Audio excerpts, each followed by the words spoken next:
नमस्कार साथियों, मैं राजेश भारद्वाज आप सभी का ग्रेविटी स्कूल के इस YouTube चैनल पर स्वागत करता हूं। अपन पढ़ रहे थे, पिछली क्लास में अपन ने प्रैक्टिस सेट किया था। जितने भी अपन ने दो पार्ट नंबर सिस्टम या संख्या पद्धति के दो पार्ट अपन ने पढ़ लिए थे, ठीक है।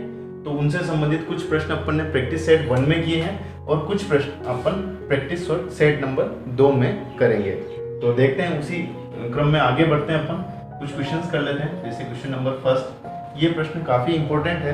नवोदय सैनिक स्कूल, मॉडल स्कूल वगैरह में सभी में ये क्वेश्चन पूछे जाते हैं, ठीक है। तो अपन आगे चलते हैं। देखो, अंक 5 7 0 3 4 से बनी 5 अंकों की बड़ी से बड़ी व छोटी से छोटी संख्या में अंतर। क्या पूछा गया इसमें? अंतर पूछा गया। तो पिछले वीडियो में प्रैक्टिस सेट 1 में अपन ने अंतर निकालना सीखा था और एक क्वेश्चन और डाला है इसमें ताकि आप थोड़ा सा समझ सकें। इस टाइप के प्रश्न काफ़ी इंपॉर्टेंट है और ये रैंडमली पूछ लिए जाते हैं। हर साल के नंबर इसमें से प्रश्न पूछ लिए जाते हैं। तो मैं 4 ऑप्शन देता हूँ उसमें। देखो, 75,430, 44,973, 30,457 और एक है 57,034। ये अपने दे दिया। अब अपन इसको सोल्व करके देख लेते हैं कि अपना आंसर क्या आएगा। देखते हैं, इसमें बड़ी संख्या के बारे में बात करें अपन। कितने अंकों की चाहिए अपने को? 5 अंकों की बड़ी संख्या के बारे में बात करें तो सबसे बड़ा नंबर क्या है? 7, फिर 5, फिर 4, फिर 3 और फिर 0। तो ये 5 अंक हो गए अपने पास। 5 अंकों की बड़ी संख्या होगी। अब छोटी संख्या के बारे में बात कर लेते हैं। तो छोटी संख्या क्या होगी 5 अंकों की? तो छोटी संख्या अपन ने बताया था, ये प्रश्न इसीलिए बताया कि क्या करना था, इसमें 0 को दूसरे नंबर पे रखना है। अगर इसमें कभी भी 0 आ जाए ऐसे नंबर में तो इसको रिवर्स करके नहीं लिख देना है और 0 को सेकंड नंबर पे रखना है। तो 3 को पहले नंबर पे डालेंगे, ठीक है। 4 5 7, ये 4 अंकों की क्या आ गई अपने पास? 4 अंकों की छोटी संख्या आ गई अपने पास। सब्ट्रैक्ट कर लेते हैं, इनका अंतर निकालना है और वही अपना आंसर होगा। तो निकाल लेते हैं। 10 में से 7 गया 3, 12 में से 5 गया 7, 3 में से या 13 में से 4 गया 9 और ये 5 में से 4 ही बचा। 7 में से 3 गया तो 4, 44,973। ये अपना बी वाला आंसर सही बैठ जाता है इसमें, ठीक है। अगला प्रश्न देखते हैं। अब याद रह जाएगा ना कि जब भी अंकों में कोई 0 दे दिया जाता है तो छोटी संख्या बनाते टाइम उनका डायरेक्ट रिवर्स ना करके 0 को दूसरे नंबर पर लिया जाता है। 0 को अंत में बड़ी संख्या बनाएंगे तो 0 सबसे लास्ट में आएगा। तो छोटी संख्या बनाते टाइम जो 0 है अपना, वो क्या है? दूसरे नंबर पे उसको लेंगे। यही इसका मेन था, ये दिखाने का। अब चलते हैं। अब कुछ एक छोटे छोटे से प्रश्न जो बहुत ज्यादा बार पूछ लिए जाते हैं, ये सबको आते हैं पर वहां जल्दबाजी में गलती कर देते हैं अपन। देखते हैं, 134 के निकटतम सैकड़ा का मान। निकटतम सैकड़ा का मान। इसके भी 4 ऑप्शन है अपने पास। देखते हैं, A, B, C और D। इसके बारे में देखते हैं। 130, 140, 100, 200। एक और प्रश्न लेता हूँ इसी टाइप का मैं। 176 के निकटतम सैकड़ा का मान। ये 2 प्रश्न एक साथ लिए हैं, एक जैसे ही हैं दोनों प्रश्न। समझने में थोड़ा सा आसानी हो जाएगी इससे। A, B, C और देखते हैं। देखिए, ये हो जाएगा 170, 180, 100 और 200। ये इस टाइप से अपन ने निकटतम सैकड़ा के बारे में, प्रश्न के बारे में बात की थी अपन ने। सैकड़ा का मतलब क्या होता है? सैकड़ा 100, 200, 300 ऐसे चलता है, ठीक है। तो सैकड़ा के बारे में बात करें 134, 134 के पास में कौन सा आ रहा है? अगर ये 150 से ऊपर होता तो 200 कर देते हैं, 134 100 के पास में आ रहा है तो इसका आंसर तो आ गया 100। ठीक है, ये देखो 176 के निकटतम सैकड़ा का मान पूछा है, निकटतम सैकड़ा पूछा है। अब ये 150 से तो ज्यादा है, 150 से ज्यादा है, तो निकट में कौन सा आ रहा है इसके पास में? 200। इन दोनों का आंसर ये है। सैकड़ा की जगह पे निकटतम दहाई पूछ लेते हैं, निकटतम दहाई पूछ लेते हैं तो आंसर क्या होता? तो इस वाले में आंसर क्या होता? पहली बात करें 134 क्या था ये? 134, 134 के निकटतम दहाई क्या होगा? 130। ठीक है, और 176, 176 इसके निकटतम दहाई के बारे में बात करें तो हो जाता 180। इस चीज का थोड़ा सा आप ध्यान रखना। ठीक है, निकटतम दहाई पूछे तो पीछे के 5 को बीच में लेके फिर बात करेंगे अपन कि 5 से कम है या ज्यादा है। 5 से, जैसे 5 से कम था तो पीछे वाली 130 को अपन ने निकटतम दहाई मान लिया। ये 6 है तो इसके पास में 180 चला जाएगा तो उसको अपन ने निकटतम दहाई मान लिया। प्रश्न अपना निकटतम सैकड़ा के बारे में पूछा, क्योंकि दोनों ही तीनों ही प्रश्न जितनी भी बार पूछे गए हैं इसमें वो निकटतम सैकड़ा से ही पूछा गया है। निकटतम दहाई अभी तक पूछा नहीं गया है, पर पूछ ले तो इस टाइप से इसका आंसर निकटतम दहाई में इस टाइप से आ जाएगा। चलो इनको रब कर देते हैं, आगे और क्वेश्चन करते हैं। 3 क्वेश्चन हो गया ना।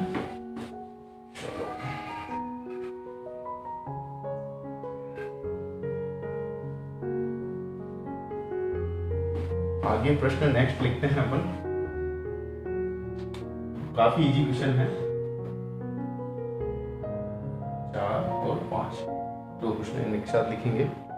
लिखते हैं 5941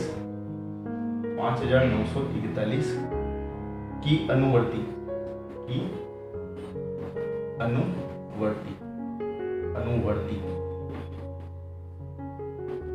संख्या। अभी अनुवर्ती संख्या क्या है इसके बारे में बात करेंगे। इसके ऑप्शंस लिख लेते हैं अपन, ए, बी, सी और डी। देखते हैं इनके ऑप्शन। इसके ऑप्शन लिख रहे थे अपन 5900, 5940 और आगे है 5942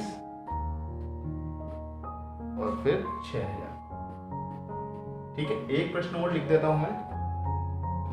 ये है 6455 की पूर्ववर्ती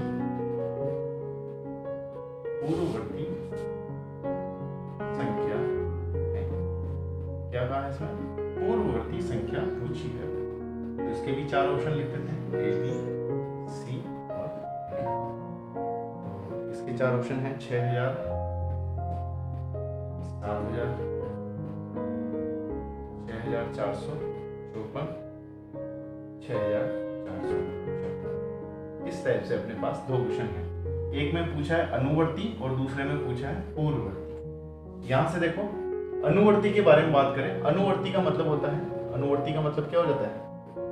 आगे। अनुवर्ती का मतलब है आगे। और पूर्ववर्ती का मतलब क्या हो जाता है? पूर्ववर्ती का मतलब हो जाता है पीछे। बस आंसर लगा दीजिए। पूर्ववर्ती किससे? 6455, 55 से 1 कम करो तो ये आ गया 54। ये आंसर है अपना।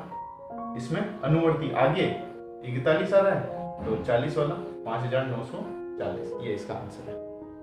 ठीक है, आगे क्वेश्चन पे बात करते हैं अपन। Question number 6। अगला क्वेश्चन है 22/7। ये इंपॉर्टेंट क्वेश्चन है। 22/7 जो लिखवा रहे हैं, 22/7 कौन सी संख्या है? 22/7 कौन सी संख्या है? अब इसके ऑप्शन है अपने पास, ए, बी, सी और डी। इनके ऑप्शंस के बारे में बात करेंगे। पूर्णांक है 22/7, पूर्णांक है क्या? नहीं है। पूर्णांक के बाद परिमेय है क्या? बात करते हैं अपरिमेय और अपरिमेय के बाद प्राकृतिक। चलो इन चारों संख्याओं के बारे में बात कर लेते हैं। पूर्णांक संख्या के बारे में बात करते हैं। 22/7, चलो पहले सबसे पहले इसको देख लेते हैं। 22/7 कौन सी संख्या है? तो 22/7 ऐसी संख्या जिसको p/q के रूप में लिखा जा सके, p/q के रूप में लिखा जा सके, वो सारी संख्या क्या होती है? परिमेय संख्या होती है। तो ये 22/7 क्या है? परिमेय संख्या। एक बात तो यहाँ से पता चल गई। पूर्णांक संख्या के बारे में पूछा है। पूर्णांक संख्या को इंटीजर से डिनोट करते हैं। इंटीजर के बारे में बताया था आपको। इंटीजर क्या होती है? -∞ से चालू होती है, डैश डैश डैश -3, थोड़ा सा इसको और नीचे ले लेते हैं। इंटीजर -∞ से स्टार्ट होती है, डैश डैश -3, -2, -1, 0, 1, 2, 3 ऐसे ही चलता जाएगा। प्लस का इनफाइनाइट अनंत तक चलता जाएगा। प्राकृत संख्या के बारे में बात की थी, नेचुरल नंबर। प्राकृत संख्या को प्राकृतिक संख्या भी कहते हैं, नेचुरल नंबर। ये क्या था? 1, 2, 3, 4 और ये अनंत तक चला जाएगा। ठीक है, प्राकृत संख्या ये हो गई। पूर्णांक संख्या ये लिख दी मैंने। यहाँ से बात करें अपरिमेय संख्या, इसका प्रश्न आता है बहुत बार। अपरिमेय संख्या होती है √2, √3, √5 ऐसी संख्या।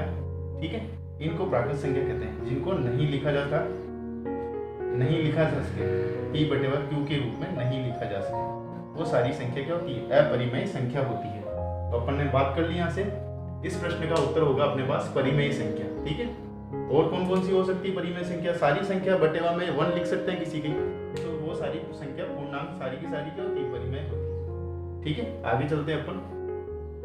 आगे ना यहाँ तक समझ में? चलिए आगे चलते हैं अपन। इसको रख कर दें। अगला ऑप्शन नंबर था ये 6।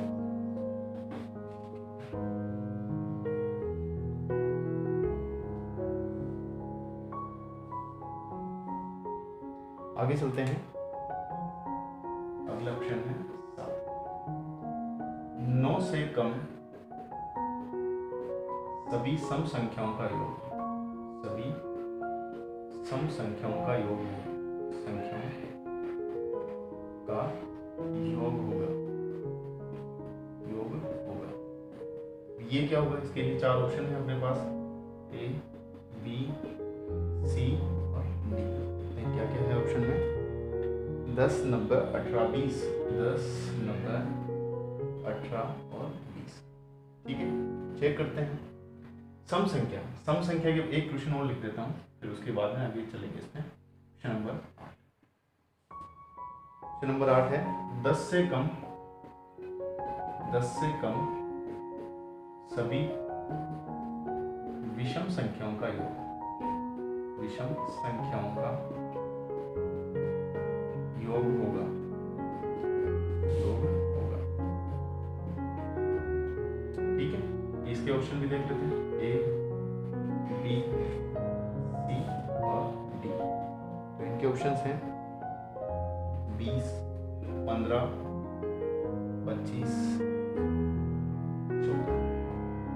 ठीक है, ये 2 प्रश्न आ गए अपने पास। 1 से कम सभी सम संख्याओं का योग, पहला प्रश्न है। तो सम संख्याएं क्या है? पहले तो ये बात कर लेते हैं। सम संख्या कौन सी होती है? ठीक है, इसकी परिभाषा तो ऐसे थी, तो वो सारी संख्याएं जो 2 से विभाजित होती हो सम संख्या कहलाती है।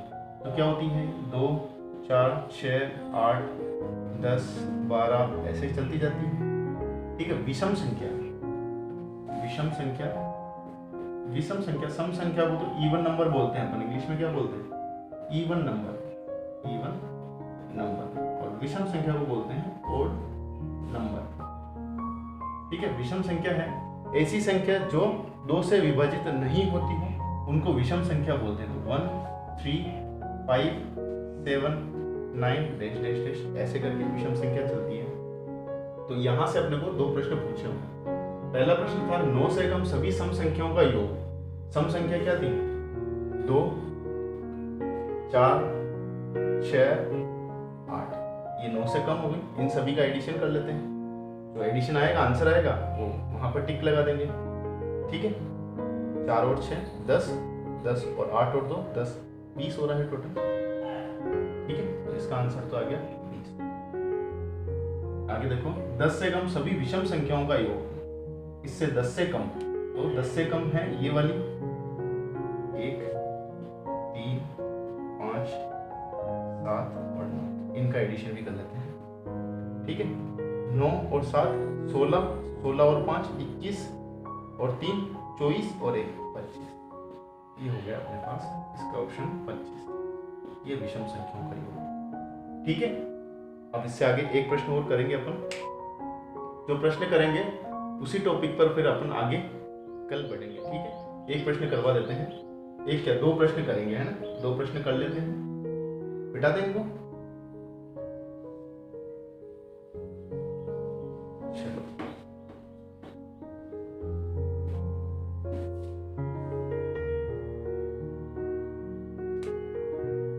अब आते हैं 2 प्रश्न जो पूछे गए हैं, मैं केवल उनके आंसर बताऊंगा आपको। पहला प्रश्न 9 और प्रश्न नंबर 10। ठीक है, इनके बारे में बात करते हैं। संख्या 4 का योज्य प्रतिलोम होगा। संख्या 4 का गुणात्मक प्रतिलोम होगा।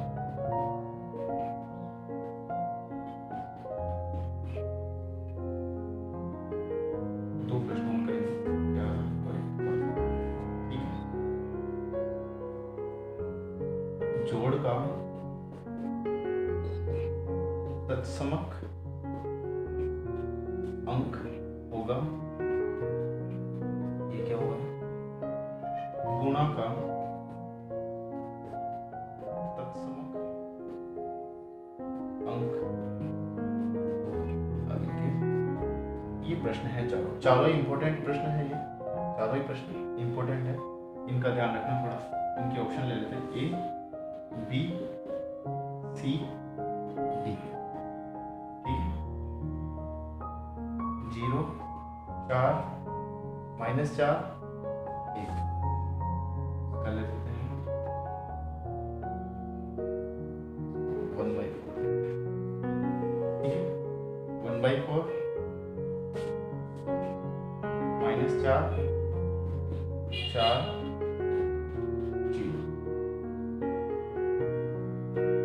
1 0